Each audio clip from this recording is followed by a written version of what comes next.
प्राचीन समय की बात है। उज्जैन में राजा भोज राज्य करते थे। वह बड़े दानी और धर्मात्मा थे। उनके बारे में प्रसिद्ध था कि वह ऐसा न्याय करते कि दूध और पानी अलग अलग हो जाए। नगरी में एक किसान का एक खेत था, जिसमें उसने कई साग सब्जी लगा रखी थी। एक बार की बात है कि खेत में बड़ी अच्छी फसल हुई। पूरी जमीन पर तो खूब तरकारियां आईं, लेकिन खेत के बीचों बीच थोड़ी सी जमीन खाली रह गई।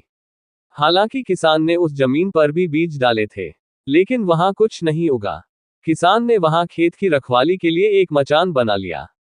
जब भी किसान मचान पर चढ़ता अपने आप चिल्लाने लगता, कोई है, राजा भोज को पकड़ लाओ और सजा दो, मेरा राज्य उससे ले लो, जाओ जल्दी जाओ।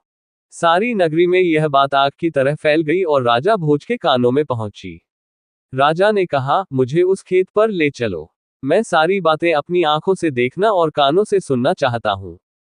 राजा भोज जब उस जगह पहुंचे तो उन्होंने भी वही देखा कि किसान मचान पर खड़ा है और कह रहा है, राजा भोज को फौरन पकड़ लाओ और मेरा राज्य उससे ले लो।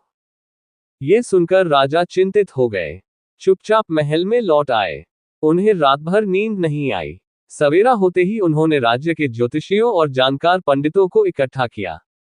उन्होंने अपनी गोपनीय विद्या से पता लगाया कि उस मचान के नीचे कुछ छिपा है। राजा ने उसी समय आज्ञा दी कि उस जगह को खुदवाया जाए। खोदते खोदते जब काफी मिट्टी निकल गई तो अचानक एक सिंहासन प्रकट हुआ। सिंहासन के चारों ओर 8-8 पुतलियां यानी कुल 32 पुतलियां खड़ी थीं। सबके अचरज का ठिकाना न रहा। राजा को खबर मिली तो सिंहासन को बाहर निकालने को कहा, लेकिन कई मजदूरों के जोर लगाने पर भी वह सिंहासन टस से मस न हुआ। तब एक पंडित ने कहा कि यह सिंहासन देवताओं का बनाया हुआ है, अपनी जगह से तब तक नहीं हटेगा जब तक कि राजा स्वयं इसकी पूजा अर्चना न करे। राजा ने ऐसा ही किया। पूजा अर्चना करते ही सिंहासन ऐसे ऊपर उठ आया मानो फूलों का हो। राजा बड़े खुश हुए। सिंहासन में कई तरह के रत्न जड़े थे जिनकी चमक अनूठी थी। सिंहासन के चारों ओर 32 पुतलियां बनी थी। उनके हाथ में कमल का एक एक फूल था। राजा ने हुक्म दिया कि खजाने से रुपया लेकर सिंहासन दुरुस्त करवाएं। सिंहासन सुंदर होने में 5 महीने लगे। अब सिंहासन दमक उठा था। जो भी देखता देखता ही रह जाता। पुतलियां ऐसी लगती मानो अभी बोल उठेंगी। राजा ने पंडितों को बुलाया और कहा, आप लोग कोई अच्छा मुहूर्त निकालें। उस दिन मैं इस सिंहासन पर बैठूंगा। दिन तय किया गया। दूर दूर तक लोगों को निमंत्रण भेजे गए। तरह तरह के बाजे बजने लगे। महल में खुशियां मनाई जाने लगी। पूजा के बाद जैसे ही राजा ने अपना दाहिना पैर बढ़ाकर सिंहासन पर रखना चाहा कि सारी पुतलियां खिलखिलाकर हंस पड़ी।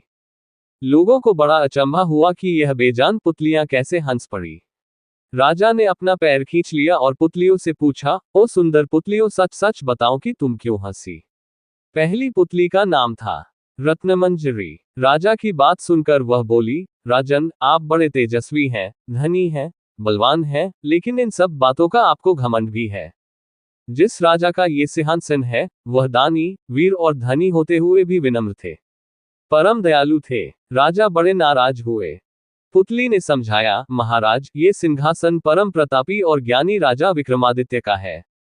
राजा बोले, मैं कैसे मानूं कि राजा विक्रमादित्य मुझसे ज्यादा गुणी और पराक्रमी थे। पुतली ने कहा, ठीक है, मैं तुम्हें राजा विक्रमादित्य की एक कहानी सुनाती हूँ। सिंहासन बत्तीसी की पहली पुतली रत्नमंजरी ने सुनाए एक कहानी। वो कहानी क्या थी ये हम जाने के नेक्स्ट पार्ट में।